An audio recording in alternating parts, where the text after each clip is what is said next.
नमस्कार बंधू भगिनींनो, आपल्या सगळ्यांचं सहर्ष स्वागत आहे स्वास्तिकम या माझ्या चॅनलवर। आज मी आपल्यासाठी संपूर्ण चातुर्मास याच्यातील पुढील विवरण घेऊन आलेली आहे। ऋषीमुनी साधू संतांनी सांगितलेली उपासना, साधना, व्रते यामध्ये दिलेली आहे। आपण कशा पद्धतीने पूजा करायची आणि आपल्या शंका आणि समाधान पण बरेच सारे माझे व्हिडिओज आहेत जे या पुस्तकाद्वारे मी केलेलं आहे, तर आपण तेही व्हिडिओज बघू शकता। तर चला मग सुरुवात करूया आजच्या व्हिडिओस।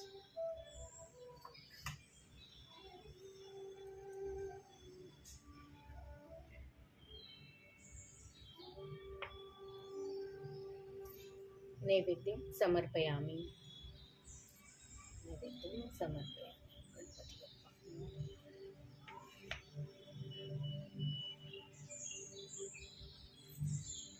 नैवेद्यं समर्पयामि।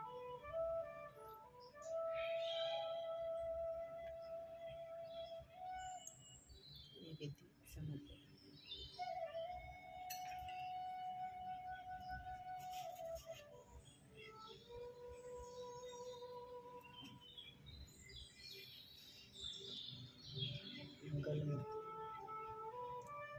गणपती बाप्पा मोरया, मंगलमूर्ती मोरया।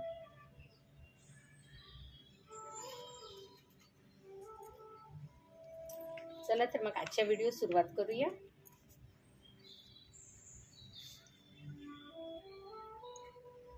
यज्ञोपवीत संस्कार विधी।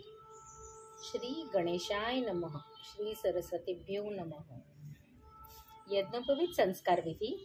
मुंज झालेल्या प्रत्येकाने गळ्यात यज्ञोपवीत धारण केले पाहिजे, त्याशिवाय पूजा करता येत नाही। यज्ञोपवीत बदलण्यापूर्वी त्याच्यावर मंत्राचे संस्कार करावे लागतात। संकल्प, आचमन व प्राणायाम करून देश कालोच्चार करावा। त्यानंतर श्रोतस्मरात कर्मानुष्ठान सिद्धार्थ नवज्ञोपवीत अभिमंत्रण धारणच करिष्ये। यज्ञोपवीत करणे निधाय असे म्हणावे, उदक सोडावे। यज्ञोपवीत मार्जनाने 3 मंत्र आहेत। या 3 मंत्रांनी यज्ञोपवीतावर मार्जन करायचे असते। यज्ञोपवीत धारण मंत्र। हे मंत्र म्हणाल्यानंतर असे म्हणावे, नंतर प्रत्येक यज्ञोपवीत घालताना पुढील मंत्र म्हणावा। असे म्हणून यज्ञोपवीत डाव्या खांद्यावरून उजव्या काखेखाली अशा प्रकारे गळ्यात घालावे। प्रत्येक यज्ञोपवीत गणिक एक आचमन करायचे असते। जीर्ण तुटलेली जानवी कमरेखालून पाय न लावता समुद्र गच्छ स्वाहा असे म्हणून आपल्या जवळच्या जलाशयात सोडावी। भारतीय पूजा विधीमध्ये यज्ञोपवीताला फार महत्त्व आहे। 3 दोऱ्यांनी जानवे बनलेले असते। जानव्यावरती 3 वेद, 3 देव, 3 अग्नी, 3 ऋणे, 3 लोक राहत असतात। गाठीवर 3 मात्रा व नाद यासह ओंकार आणि गाठीतून बाहेर आलेल्या टोकावर गायत्री देवी वास करत असते। अशी योजना संपूर्ण सविधी यज्ञोपवीत संस्कार कर्मातील या मंत्राच्या संस्काराने केले जाते। सदैव यज्ञोपवीताने पावित्र्य राखावे व श्रद्धा भक्तिभावाने आपली आध्यात्मिक प्रगती साधावी। देवपूजेचा प्रारंभ। स्नानानंतर सोवळे किंवा स्वच्छ कपडे परिधान करावेत। पूर्वेकडे तोंड करून आसनावर बसावे। त्यानंतर तिलकविधी, संध्यावदन वगैरे अनेक कर्मे करावी। त्यानंतर देवघरात जाऊन देवासमोर आसन मांडून पूर्वेकडे तोंड करून बसावे। उजव्या बाजूस कलश, शंख, गंध, फुले वगैरे सामान ठेवावं व डाव्या बाजूला दीप, घंटा ठेवून पूजेला प्रारंभ करावा। पूजेला सुरुवात करताना प्रथम आचमन करावे। केशवाय नमः, नारायणाय नमः, माधवाय नमः अशी नावे म्हणून त्यातील प्रत्येक नावाच्या वेळी एकदा असे पाणी पळीने उजव्या हातावर घ्यावे आणि प्यावे। नंतर एक पळी ताम्हनात सोडावे। गोविंदाय नमः, विष्णवे नमः, मधुसूदनाय नमः, त्रिविक्रमाय नमः, वामनाय नमः, श्रीधराय नमः, ऋषिकेशाय नमः, पद्मनाभाय नमः, दामोदराय नमः, संकर्षणाय नमः, वासुदेवाय नमः, प्रद्युम्नाय नमः, अनिरुद्धाय नमः, पुरुषोत्तमाय नमः, अधोक्षाय नमः, नारसिंहाय नमः, अच्युत्याय नमः, जनार्दनाय नमः, उपेंद्राय नमः, हरये नमः, श्रीकृष्णाय नमः, प्रणवस्य परब्रह्म ऋषिये, परमात्मा देवता देवती देवी गायत्री छंद, प्राणायामे विनियोगः। ओम भूर्भुवः स्वः, ओम भुव, ओम स्वः, ओम मः, ओम जनः, ओम तपः, ओम सत्यः, ओम तत्सवितुर्वरेण्यं भर्गो देवस्य धीमहि धियो यो नः प्रचोदयात्। ओम आपो ज्योती रसोमृतं ब्रह्म भुवर्भः स्वरोम। अशा प्रकारे प्राणायाम करावा। प्राणायामाचा पूरक, कुंभक व रेचक या 3 अवस्थांपैकी कुंभक अवस्थेत फुफ्फुसात घेतलेला श्वास थोड्या अवधीत संपूर्ण फुफ्फुसात एक प्रकारची अत्यावश्यक ऊर्जा निर्माण करत असते। यानंतर आपला उजवा हात उजव्या कानाला व डाव्या कानाला लावावा। त्यानंतर श्रद्धेने हात जोडून पुढील मंत्र म्हणावे।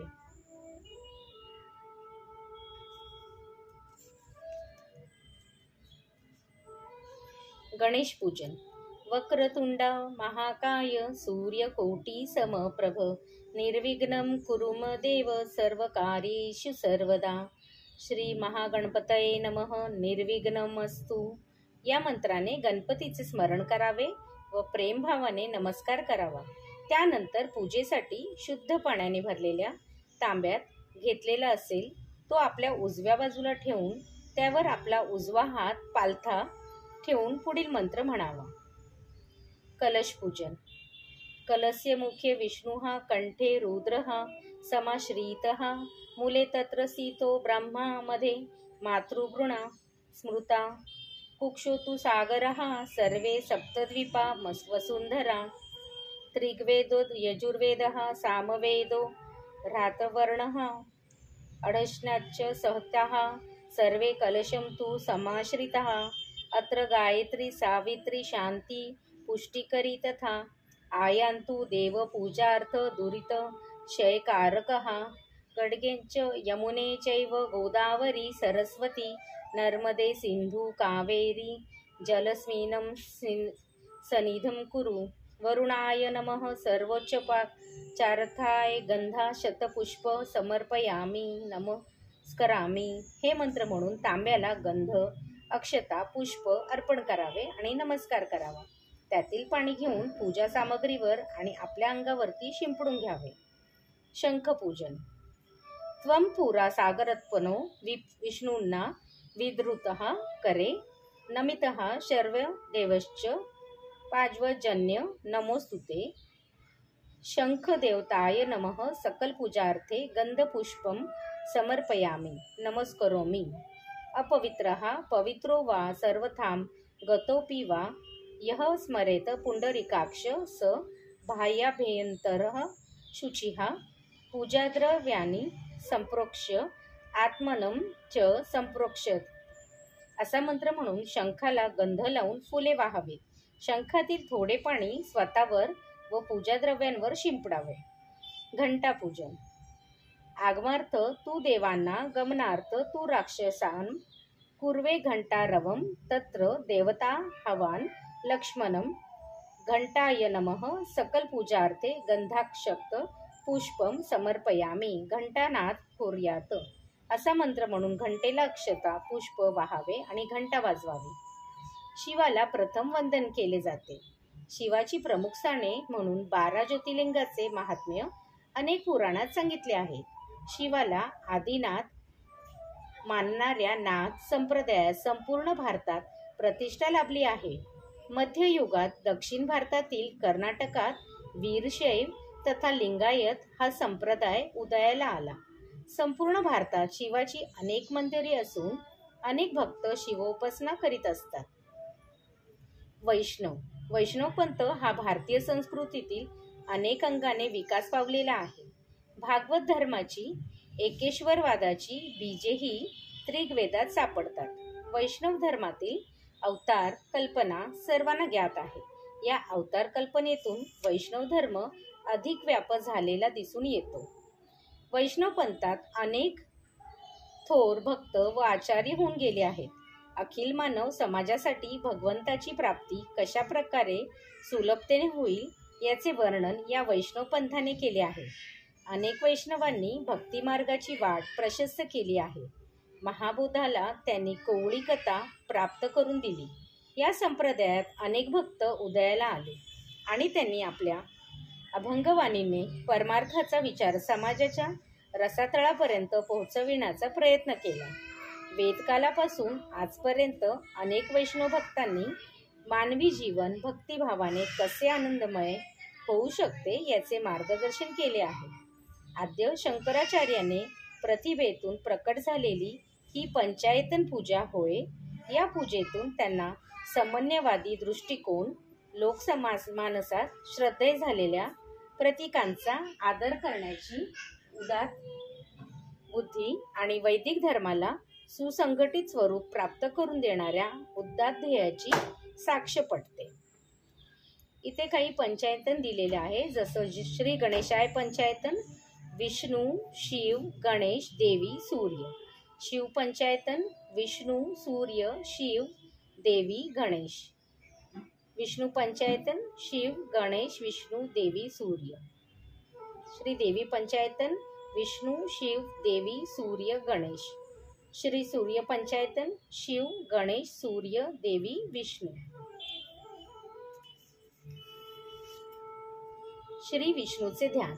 शांताकारं भुजशयनं पद्मनाभं सुरेशं विश्वाधारं गगनसदृश्यं मेघवर्णं शुभांगं लक्ष्मीकान्तं कमलनयनं योगीभृत्या नगम्यं वंदे विष्णु भवभयहरं सर्वलोकैकनाथं. श्री शंकराचे ध्यान. ध्यायो नित्य महेश रजती गिरिनिभं चारुचंद्रावतंसं रत्नाकल्पोज्ज्वलांग परशुमृग वराभिति हस्तं प्रसन्नं पद्मासीनं समता तत्स्युं मर्गनै व्याघ्र कृति वसनानुं विषाद्य विश्वासाद्य विश्ववन्द्यं निखिल भयहरं पंचवक्त्रं त्रिनेत्रं. श्री गजाननाचे ध्यान. गणातात्वा गणपती हवामहे कवी कविनानुपश्न व स्तवनं ज्येष्ठराजं ब्रह्माना ब्रह्मणस्पन आनः शृणोतृभिः सौद साधनं. श्री सूर्याचे ध्यान. चित्रं देव नामु दगावनिकं चक्षुमित्रस्य वर्णसाग्र्यः आप्रा द्यावा पृथ्वी अंतरिक्षं सूर्य आत्मा जगत्स्य शुच्छ. श्री देवीचे ध्यान. सिद्धिबुद्धिप्रदे देवी भुक्तिमुक्तिप्रदायिनी मंत्रमूर्ती सदा देवी महालक्ष्मी नमोस्तुते. आद्यंतररहिते देवी आदिशक्ती महेश्वरी योगसे योग संभूते महालक्ष्मी नमोस्तुते. देवपूजेचे उपचार. आपल्या प्राचीन ग्रंथात देवपूजेचे विविध उपचार दिले आहेत. त्यातील पंचोपचार व षोडोपचाराची पद्धती महत्त्वाची असून त्याची माहिती करून घेणे आवश्यक आहे. पंचोपचार पूजा. गंध पुष्प धूप दीपो नैवेद्यम पंचम स्मृतम.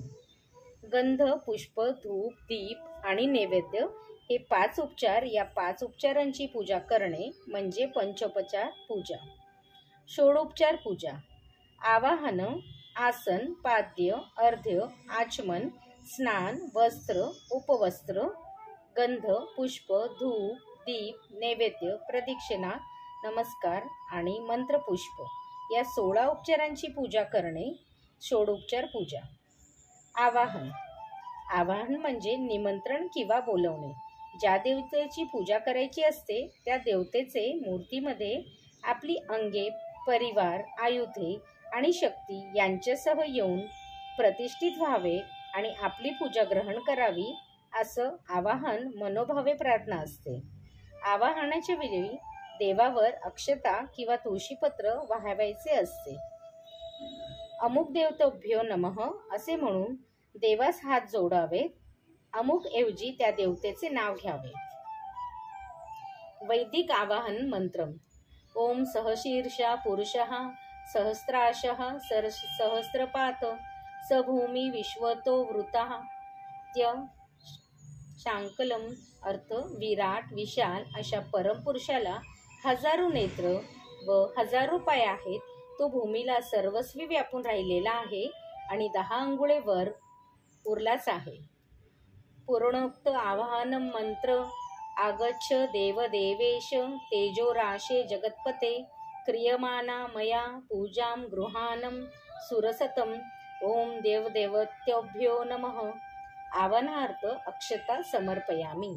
अर्थ, हे तेजोमय देवदिवा जगताच्या नाथा सूरश्रेष्ठा, माझ्या पूजेचा स्वीकार करावा. सर्व देवतांना नमस्कार असो. आवाहनासाठी अक्षतार्पण करीत आहे.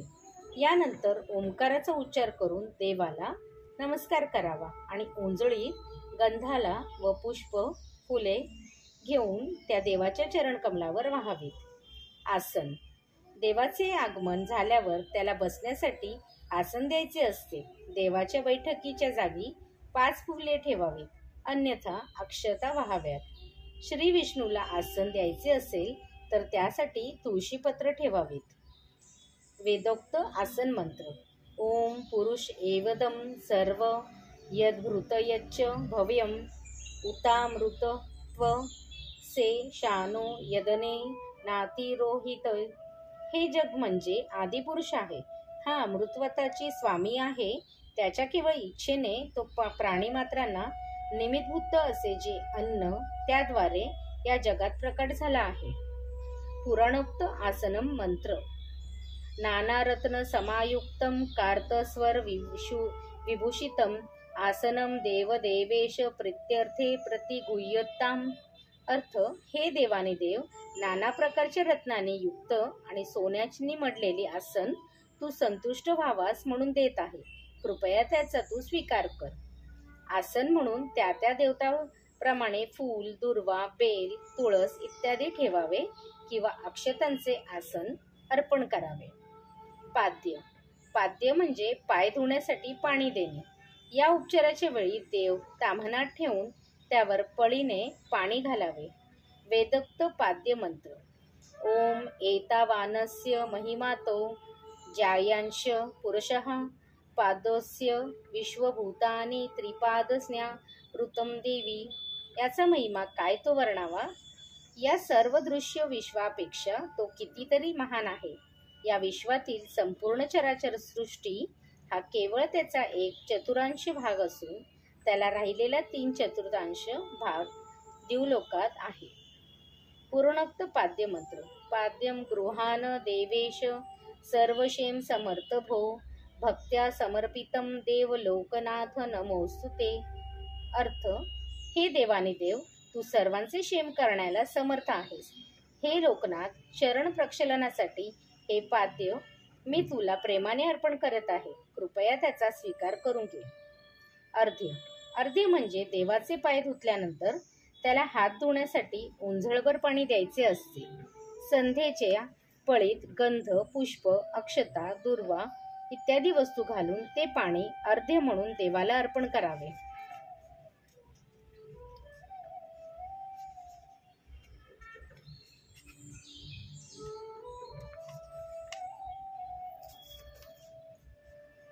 वेदोक्त अर्थमंत्र.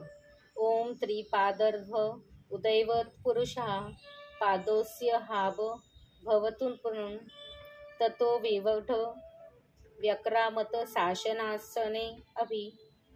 दिवलोकात ज्योतिरूपाने राहिलेल्या या आदिपुरुषाचा एक अंश उत्पत्ती, स्थिती आणि लय अशा तऱ्हेने या विश्वात पुनः अवतीर्ण होत असतो. सचेतन असे सर्व प्राणी समूह आणि अचेतन सृष्टी या सर्वात अनेक रूपांनी तो राहत आहे. पुराणोक्त अर्ध्यमंत्र. नमस्ते देवदेवेश, नमस्ते धरणीधर, नमस्ते जगदाधार, अर्ध्य नः प्रतिगुह्यताम. अर्थ, हे देवानी देवा, हे भूलोकधारा, हे विश्वधारभूता, तुला नमस्कार असो. मी दिलेले अर्ध्य तू स्वीकारावेस असे म्हणून गंध, अक्षता मिश्रित पळीभर जल देवाला अर्पण करावे. आचमन. आचमन यातील अर्थ देवाला पाणी देणे. वेदोक्त आचमन मंत्र.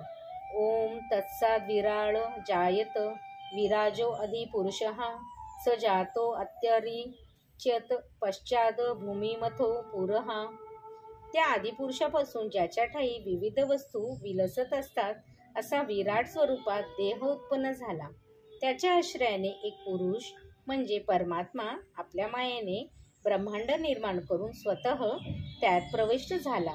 त्यातून पुढे अखिल सृष्टी निर्माण झाली असे म्हणून देवाला मनोभावे नमस्कार करावा व पळीभर जल अर्पण करावे. पूर्णोक्त आचमन मंत्र. कर्पूरवासितं तोयं मंदकिन्याः समायत्तं आच्यमता जगन्नाथ मया दत्तं ही भक्ती तथा. अर्थ: हे जगन्नाथा, कापुराने सुगंधित केलेले हे गंगाजल मी अंतःकरणापासून भक्तिभावाने अर्पण करत आहे असे म्हणून पळीभर पाणी तामणात सोडावे. स्नान.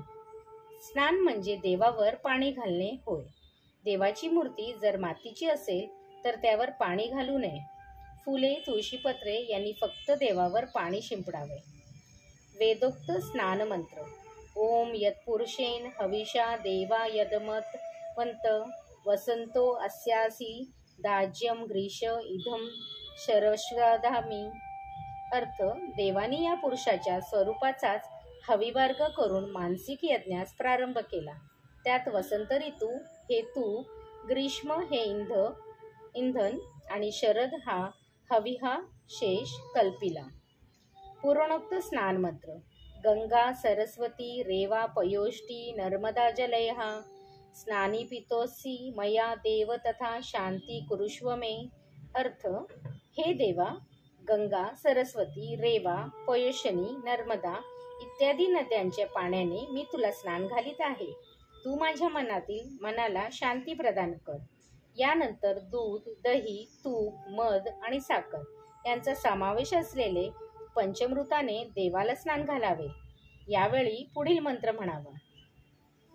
पयोदती घृतं चैव मधु शर्कराय युतं पंचामृतं सनपतं प्रियता परमेश्वरः. अर्थ: हे देवा, पंचामृताने मी तुला स्नान घालत आहे, तरी तू प्रसन्न हो. पंचामृताच्या स्नानानंतर देवाला महाअभिषेक स्नान घालावे. त्यावेळी देवावर पाण्याची सतधार धरावी. यावेळी काही सूक्ते म्हणावायची असतात. श्री विष्णूसाठी पुरुष सूक्त, पवमान किंवा विष्णू सूक्त, शिवासाठी रुद्राध्याय.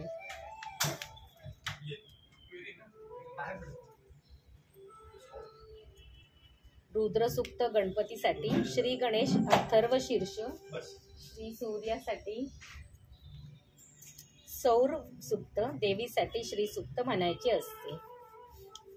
यानंतर अक्षता व्हाव्यात. श्री विष्णू पर्णमस्तु शुभम भवतु शुभम भवतु शुभम भवतु. ओम विष्णुवे नमः.